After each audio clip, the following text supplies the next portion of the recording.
প্রধান উপদেষ্টার যে বক্তব্য, এটা অনেক পুরনো বিষয় হয়ে গেছে ইতিমধ্যে। বিশেষ করে নির্বাচন বিষয়ে যে বক্তব্য ছিল যে এই বছরের শেষের দিকে অথবা আপনার পরবর্তী বছরে অর্থাৎ 26-এর মাঝামাঝি সময়ে এই বিষয় নিয়ে আলোচনা হয়েছে, অনেক দীর্ঘক্ষণ আলোচনা হয়েছে। আমরা মনে করি যে এত বিলম্বিত করার কোনো কারণ নেই।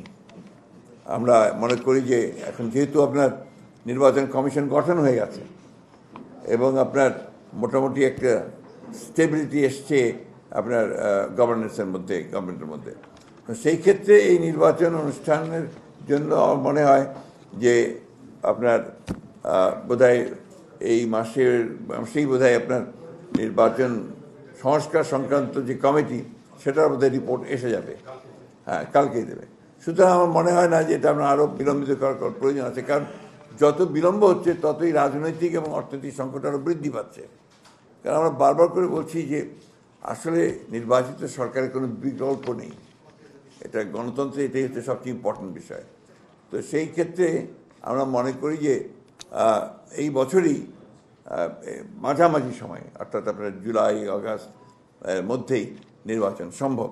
এবং আমরা এই কারণেই আমরা সরকারকে আহ্বান জানাচ্ছি, নির্বাচন কমিশনকে আহ্বান জানাচ্ছি এবং রাজনৈতিক দলগুলির প্রতি আহ্বান জানাচ্ছি যে দেশের বৃহত্তর স্বার্থে এই বছরের মাঝামাঝি সময় নির্বাচন অনুষ্ঠানের জন্য আমরা ব্যবস্থা নিতে পারি। 250-টিরও বেশি ডিজাইন অপশন নিয়ে ওয়ালটন স্মার্ট ফ্রিজ, বোঝে আপনার প্রয়োজন। এরপরে আপনার আমাদের এক অত্যন্ত গুরুত্বপূর্ণ বিষয়ে আলোচনা হয়েছে, সেটি হচ্ছে যে দ্রব্যমূল্যের ক্রমাগত যে ঊর্ধ্বগতি, এই ঊর্ধ্বগতিতে আমরা গভীর উদ্বেগ প্রকাশ করা হয়েছে। একদিকে নিত্য প্রয়োজনীয় দ্রব্যাদির মূল্য বৃদ্ধি, ক্রমবর্ধমান মুদ্রাস্ফীতি, অন্যদিকে ভ্যাট ও অন্যান্য করের হার বৃদ্ধি অর্থনীতিতে নেতিবাচক প্রভাব ফেলবে বলে সবাই মনে করে। এ বিষয়ে একটা বিস্তারিত তথ্য সম্বলিত সংবাদ সম্মেলন অনুষ্ঠানের সিদ্ধান্ত গৃহীত হয়েছে। জনাব আমির খসরু মাহমুদ চৌধুরীকে আহ্বায়ক করে আপনার আমাদের চেয়ারপারসন উপদেষ্টা জনাব ইসমাইল জাবিউল্লাহকে নিয়ে একটি কমিটি হয়েছে। ইনারা অবিলম্বে অর্থাৎ আগামী এক সপ্তাহের মধ্যেই তারা এ বিষয়ে একটা প্রতিবেদন দেবেন, যেটা নিয়ে আমরা আবার আপনাদের সামনে আসব।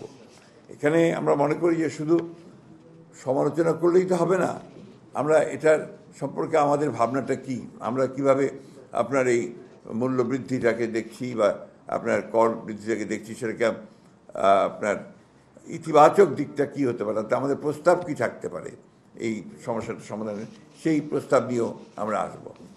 তো এটাই ছিল আমার আজকের মূল বিষয়গুলো। আশা করি আপনারা বিস্তারিত পাবেন। অবশ্যই 1 মিনিট, আমরা এই সময়টা আপনাদেরও একটা ভূমিকা আমরা আশা করি। সেই ভূমিকা হচ্ছে ইতিবাচক ভূমিকা, যে অর্থাৎ শুধু সমালোচনার জন্য সমালোচনা নয়, আপনার এই জিনিসটা আমাদের সবসময় এখন সময়টা আপনার খুবই সেন্সিটিভ সময়, খুবই গুরুত্বপূর্ণ সময়। আমরা জাতি এখন একটা আপনার অত্যন্ত ক্রান্তিকালে অবস্থান করছি। এখন এর থেকে এই গণতন্ত্রের উত্তরণের যে পথটা, এই পথটাকে আমরা কোনো মতেই যেন আপনার এটাকে খুব বেশি বাধাগ্রস্ত না করি, সেই আহ্বানটা আমাদের সকলের প্রতি থাকছে। জি প্লিজ। জাতীয় সংসদ নির্বাচনের পূর্বে স্থানীয় সরকার নির্বাচনের কোনো প্রশ্নই ওঠে না।